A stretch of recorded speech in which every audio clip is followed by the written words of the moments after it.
আমরা তো জানি তুই বিদেশ গিয়ে অ্যাক্সিডেন্টে মরে গেছিস। এখন তোর মা, তোর বউ, তোর বাচ্চা, পুরা গ্রামবাসী জানে তুই মরা, তুই বাইচা নাই।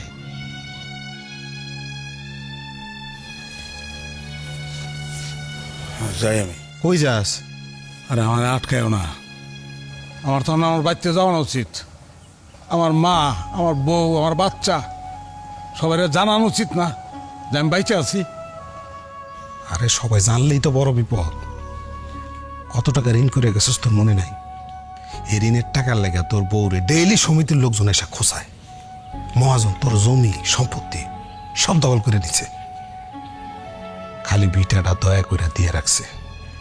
এখন যদি দেখে যে তুই বাচ্চা আসছিস, বিটাটাও থাকবো না।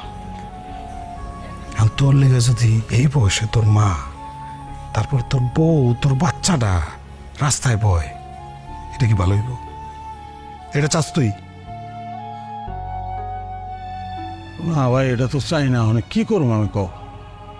শহরে যাবি, শহরে গিয়ে একটা কাম ধর। যেদিন এই ঋণের টাকা পাই পাই করে শোধ করতে পারবি সেদিন ফিরে আসবি। ভাই আমি জমিলারে খালি এক নজর দেখুন ভাই, কোনো অসুবিধা নেই। যাওয়ানোর সময় তুমি তোমাকে বাচ্চা ঢুকো, আমি বাইরে এক জায়গায় পলায় থাকবো না। একটা গামছা লুয়ে আইও, আমি আমার চেহারাটা গামছায় ঢাইকা দূর থেকে দেখবো, আমার ওই চিনতে পারবো না। ভাই এই ব্যবস্থা একটু করো ভাই। আচ্ছা ভাই আমার লোক। ও ভাই, তুমি দবির বাঁচানোর বাড়িতে ঢিলে গেলে এলা, তো তুই না বলে সে ফালিরে দেখবি? সে পালিয়ে বেরতে কি করে?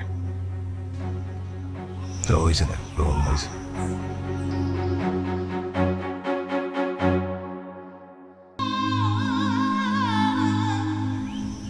শেফালি খালি এই বাড়িতে না, আরো 2 বাড়িতে কাম করে কিস্তির টাকা জোগানোর চেষ্টা করতেছে, পারতেছে না। 9টা কিস্তি বাকি পড়ছে।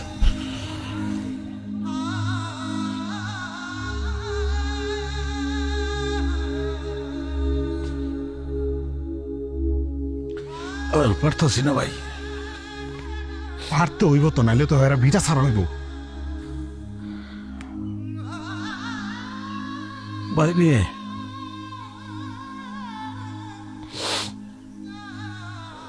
আমি কি স্বপ্ন দেখছিলাম, আর ওখানে হেনে কি দেখতেছি?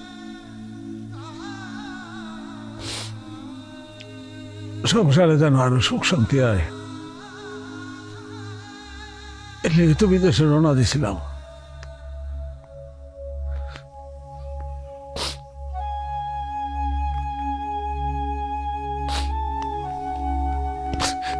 ভাই এটা দেহ না ভাই।